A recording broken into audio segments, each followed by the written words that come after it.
Hi people, I'm Nick. I'm a former poker player turned Marvel Snap player, and I've done a couple of videos before about how certain aspects of poker philosophy can be applied to Marvel Snap, which they absolutely can. In this video, I'm going to talk about how poker strategy can be applied to the new Conquest game mode, because it is sort of reminiscent of certain aspects of poker. Most specifically, tournament poker and heads-up poker. What I can say regarding my own credentials is that I am a multiple-time infinite player. I've reached the infinite rank every month since I started playing Marvel Snap by applying a lot of poker strategy to Snap because it's very applicable. And currently, when it comes to Conquest, I have cleaned out the Conquest store. I have reached as far as it's currently possible to reach. I have an Infinity Conquest ticket, but the Infinity Conquest rank is not open yet. It's not going to open for another couple of days. So I've currently done everything that you can do. Now I'm not going to talk all that much about strategy in this video. What I am going to talk about is mindset, because when it comes to a heads-up scenario or playing Conquest, mindset is almost more important. I'm going to say a lot more important, actually. It's no almost here. Mindset is a lot more important than any sort of strategy relating to any deck or any specific card. You have to get into the right mindset if you want to be able to perform well in Conquest. So we're going to start breaking that down now. So when it comes to heads-up poker, that is kind of the obvious go-to. That is when you don't sit at a big table playing against a host of other people. It's just a one against one affair. You're playing against one other player, and you're both sort of playing until one of you gets eliminated. So structurally, it's very sort of reminiscent of Conquest mode and how it plays out. And I wouldn't be surprised if, when trying to play Conquest mode, you've sort of felt yourself more stressed than you normally feel playing Marvel Snap, that it feels more high stakes, and you sort of you get into a mood, and maybe you play worse than you typically do. Maybe you do more misplays and you make more mistakes. Maybe you snap in situations where you kind of shouldn't, or you misread a situation. And this is pretty normal when you start to try to play in a heads-up environment, that it is stressful. And when I mentioned tournament poker and some similarities there, I'm kind of talking about the time frames. Because normally when you sit down at a cash game of poker, you can just play for as long as you feel like playing, and then you just leave the table. And it's kind of the same when you play Marvel Snap as well. You just go in, you play a couple of games, and then you're out. In Conquest mode, however, you just have to keep on playing against the same guy until one of you gets eliminated, and depending on just the ebb and flow of the game, sometimes you win, sometimes you lose. Some matches can be for low stakes, some matches can be for high stakes. It means it can actually take quite a lot of time. You can maybe spend up to 20-30 minutes just playing against the same guy over and over again for up to 7-8 matches until one of you is eliminated. And if you're not used to it, it can actually be pretty hard to stay focused for such an extended period of time. You start to lose focus after a while. You start making misplays. You're not at your A game. You're not playing at 100%. And that typically happens as well when you start playing tournament poker. Even if you manage to do well in the beginning, most novice tournament players, they start playing pretty badly after maybe 1 hour, after 2 hours. And being able to keep your focus for 3 hours, 5 hours, 8 hours, maybe even several days in a poker situation is what you need to do in order to win. And the only thing I can say here is that this comes down to practice. This comes down to focused practice on trying to keep your A game for an extended period of time. And you're probably going to suck at it in the beginning, because it's just a matter of getting your reps in. The more used to the environment you become, the less stressful it becomes. So just as you play more Conquest, you're going to feel these sort of nerves less and less. Well, they're going to come back when you get further in and you actually get to higher tiers, and it feels like even more is at stake in every match. but even that will become familiar after a while. But all I can say here is that like this is a learned skill, and it comes down to practice and dedication, and actually sort of like putting your mind to the idea of like, okay, now I am just going to practice being hyper-focused for an extended period of time. I'm going to practice not just sort of going through the motions, but actually just thinking through every move, looking at every sort of permutation and different, options you have, and actually trying to play optimally, and try to do that for as long as you can. And then you can time yourself. You can see like how long was I able to play optimally until I started, like until it's noticeable that I start making mistakes and I'm not playing optimally anymore. Ideally, you're going to be able to extend that further and further, but until you can, you have to take breaks.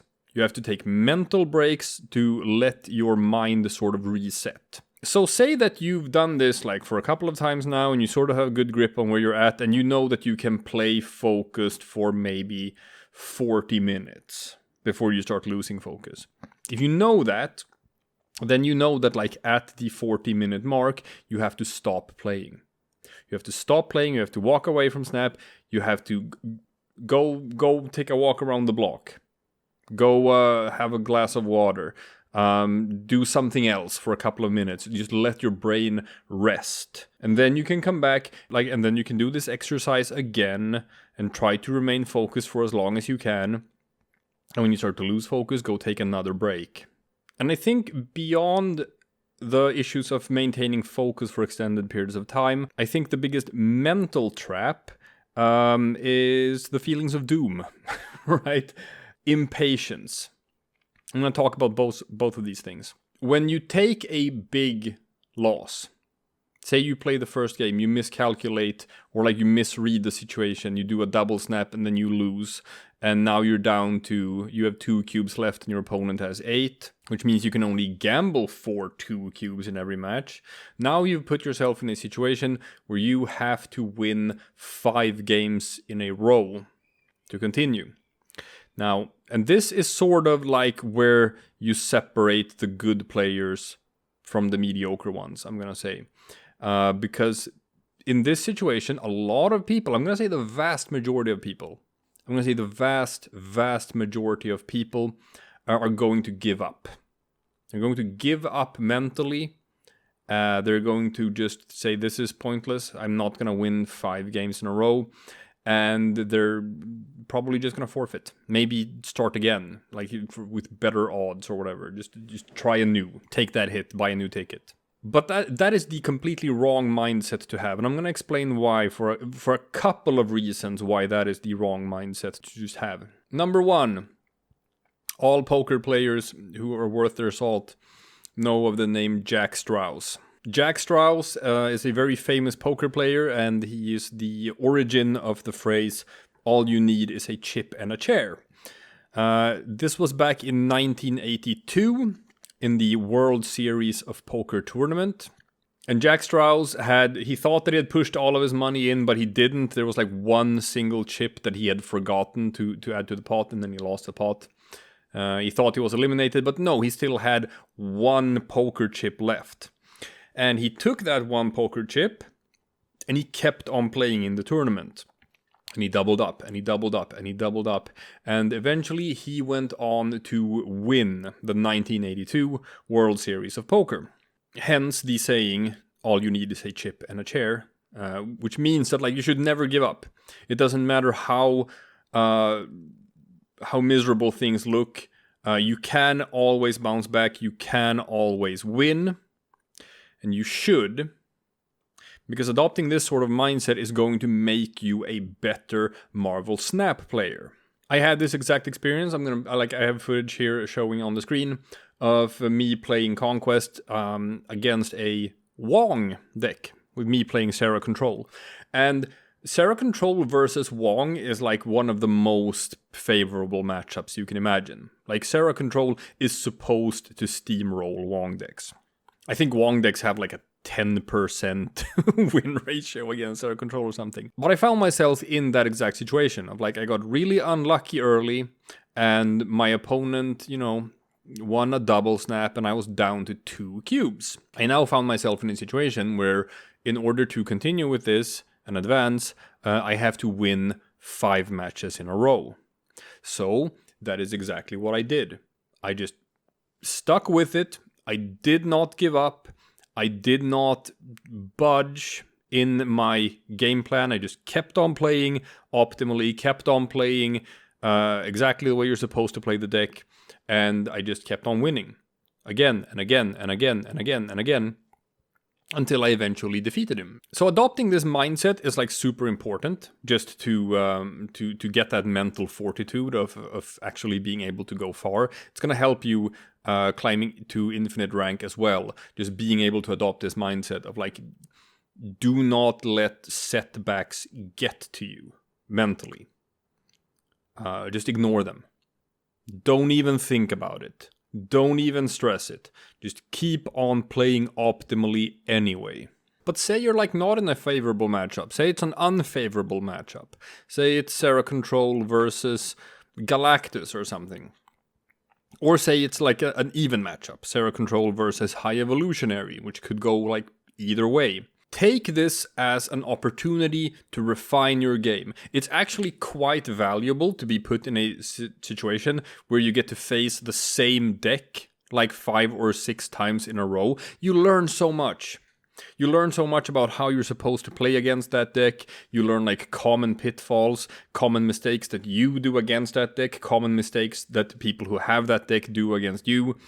And just from getting like another match or a couple of more matches where you know what your opponent is playing and you know what cards are in their deck and you can sort of like over time sort of refine it. It builds up your memory as well. So that like you start identifying cards. You start identifying cards and play patterns and you sort of like, oh, I know what this is. This is a High Evolutionary deck. Okay, fine, High Evolutionary, you know pretty early on. But say you see a Wolverine drop on turn 2, then you know it's Galactus. You see them do some plays with Carnage or Venom that you think are like, that's a weird play, that didn't seem like it improved this position, and then you're like, oh, okay, it's because they have Null in their hand and they're building up to like a big turn 6 play with Death and Null together. Oh, okay, so I need to account for this much power in 2 lanes, and if I can't do that, then I have to forfeit. If I can do that, I can probably trap them and steal like a bunch of cubes. You start to learn these sort of play patterns very well when you get to play against the same deck over and over and over again, and you get to see like, oh, okay, now it's turn 5, here comes Professor X. Can't play Sarah like I normally do on turn 5 because he's gonna play Professor X in this lane, and I need an answer for that right now. You get it, right? And you can't get that experience other than just, you know, getting your reps in and just playing match after match after match against the same sort of similar decks. So that's an excellent opportunity. But there's one more aspect that I want to talk about that's super important, and that is, like I said before, impatience. Because it's not just a matter of losing focus and playing suboptimally, it's also like a matter of human nature and boredom.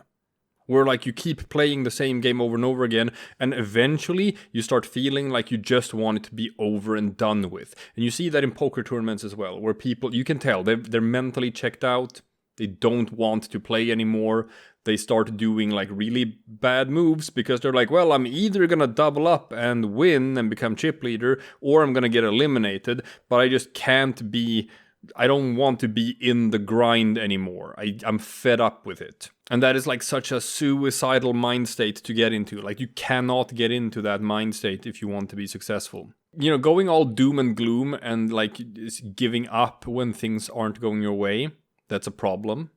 It's also a problem that you can start getting impatient if you're winning. And I had a situation like that as well that I'm going to bring up on the screen, where I was facing someone and I had like a lot of early success. So I get like that big double snap in the beginning and I get them down to 2 cubes. And all I need now is 2 more cubes and I win and I advance. And this is actually also a point where some players can start getting impatient. and you just want it to be over with. You just want it to be done and over with. Okay, you got your 8 cubes. Bravo, a winner is me. Now just give me my reward. And then you start misplaying. And you start making mistakes. And that is how they can mount a comeback against you and actually like beat you in that scenario. So it's really important here to just keep your focus, keep your cool, keep playing the way that you've always played, and be patient. Like in this example that I'm using here. It was like it took me a couple of rounds. It was fine.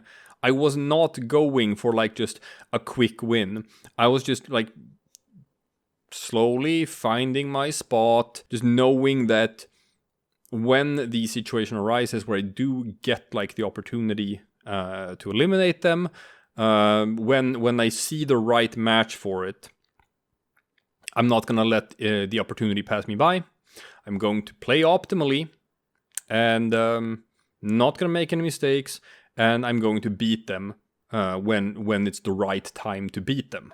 Now, finally, like the last sort of point that I'm gonna make here is like, unlike poker, where everyone's like playing on an even playing field, Marvel Snap is a game of matchups. You are going to end up in good matchups. You are going to end up in bad matchups. In the game where I beat the Gold Conquest, my first game was a Zero Control mirror match, which I won. My second game was against High Evolutionary, which I also won, and my third game was against Thanos, which I also won. But sometimes I've had runs that have ended just based on the matchup. And that is going to be a thing. So my recommendation for Conquest is to try to play a pretty versatile deck, which is why I played Zero Control. Zero Control has very few like straight up unwinnable matchups. It's not at all favored against Galactus, but when it comes to like most other archetypes, you always have a fighting chance. And it's a very adaptive deck, where you can like build a strategy on the fly. You can play it a bunch of different ways. You have a lot of counters, and it's kind of important to have that. Because you don't know what you're going to be facing, and some matchups can be killer. I've seen that people play a lot more tech cards in Conquest than they do when they're playing on ladder. And the reason for that is because of something called variance. Whereas like if you play 10,000 games and you always do the statistically correct move, you are going to win more than you're going to lose, and you are going to climb. You have eliminated variance from the equation. But if you're only going to play a single game, then, anything can happen, right? You could be unlucky, you could be lucky. So if your climb is based or like determined based on one game, then variance becomes a huge factor. Locations becomes a huge factor. The luck of the draw becomes a huge factor.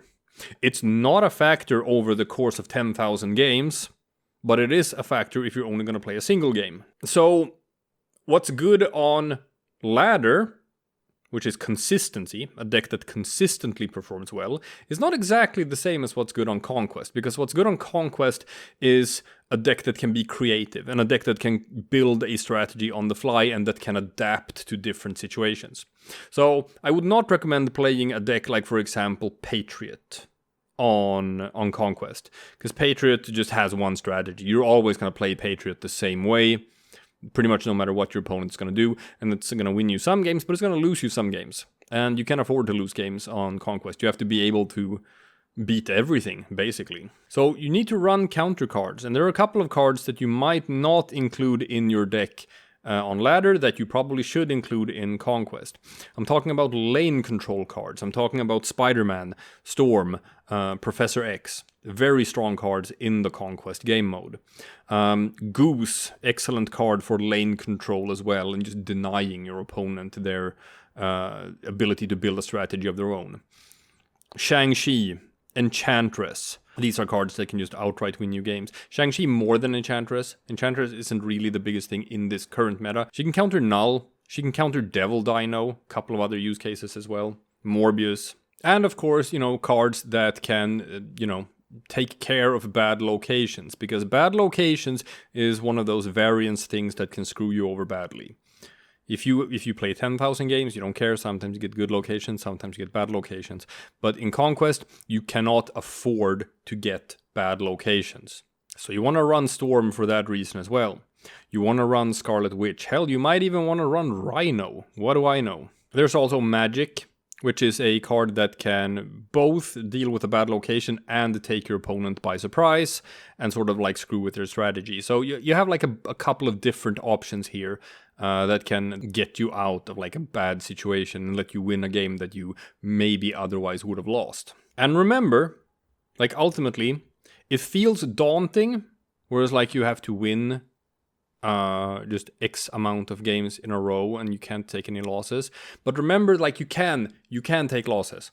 You can't lose the game, but you can lose a match or two within the game and you can still carry on. Don't be afraid to forfeit if that means you're only gonna lose a single cube compared to like losing 4 or 8. Don't stress about it. Don't stress about how long the game has gone on, because that's the thing, right? If you forfeit, then, oh, oops, this game was only for 1 cube. Guess I'm stuck here for another 10 minutes playing against this guy. Then you forfeit again. Guess I'm stuck in this game for another 10 minutes against this guy. And yeah, that's the mindset that you have to get into. You have to love the grind, okay? Fall in love with the grind. We're talking Rorschach from Watchmen here. You face your opponent and you just tell him, I'm not locked up in here with you. You're locked up in here with me, right? You have to break them mentally. You have to make them want to give up. You have to make them start to make misplays. And you can see it. You can tell when they give up mentally. And you can tell when they're just looking for a way out. And that's when you give it to them.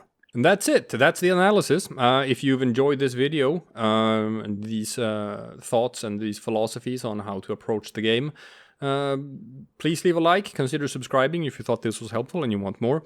Helps the channel in oh so many ways. And thanks for watching. I will see you guys again some other time for probably something completely different.